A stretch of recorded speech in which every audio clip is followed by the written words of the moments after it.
Jimmy, just want to ask you, you were a chartered accountant, right? How many years you were a chartered accountant? I think for about 8 years. Wow. So now you are a nutritionist and a professional fitness instructor. How is your journey from there to come here with numbers and suddenly you're doing this? I guess so. My answer is always it was a personal conviction moment. Because when I knew I had PCOS, for those who don't know what it is, it meant polycystic ovarian cyst. So when I had that, it has caused me miscarriage. So that was my life turning point. What I am doing with my life. Am I happy doing what I'm doing? There is a pit stop or there will be a complete total breakdown of my health.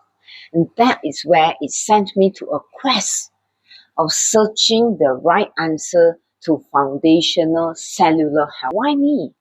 Why PCOS? Why now only I know? There wasn't a term back in those days. Of course, that was about 19 years ago.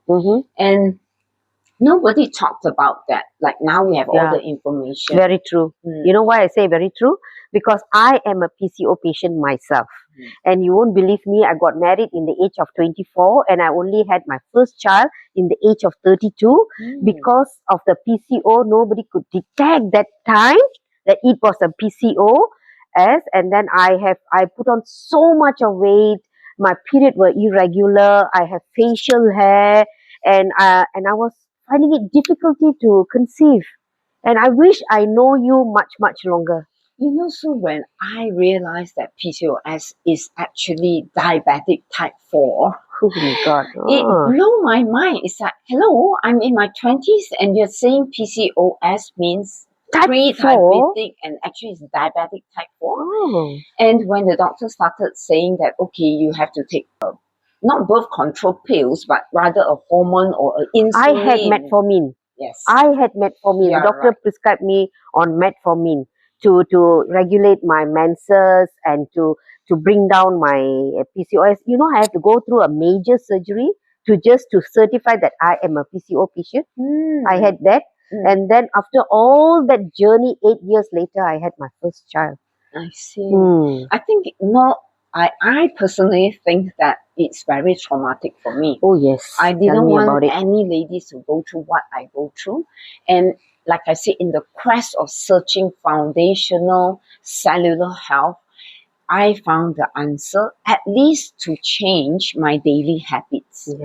I always believe doctors or dentists or car technician has their place. Like it is a rescue point.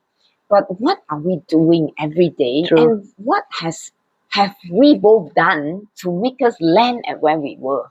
So I was like, started to question what food I like, what have I been eating, what is my lifestyle, and nobody actually could coach me daily. And here I am today. I want to help ladies out there to understand we are what we eat. We are what we drink.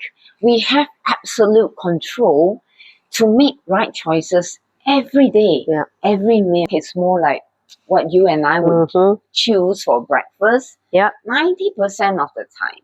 So it is a conscious decision that we make so that we don't be surprised by why suddenly PCOS. And girls nowadays, so they are PCOS much earlier. Yes, very true. They can be as young as 16 years old. I have one in PCO in making.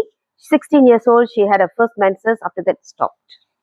And I'm seeing her slowly putting on weight. And I wonder what is PCO has to do with weight or what weight has to do with the PCO? Actually, it is a chicken and egg thing. When female goes through puberty, because PCOS, of course, it just hits the ladies. So after puberty, we have growth spurt.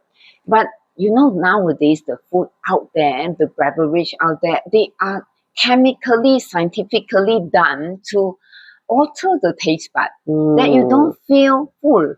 And you keep drinking, okay, nowadays you have all the bubble tea, you have beverage, not against any of this. It's rather the volume of you taking it. So I notice young people, not fast food only the culprit. Yeah. Bakery, pastries, snacks, beverage, like I mentioned, milk tea, stuff like that is just a phone call away. It's just a grab, click Oh my God, away. you're saying it so true.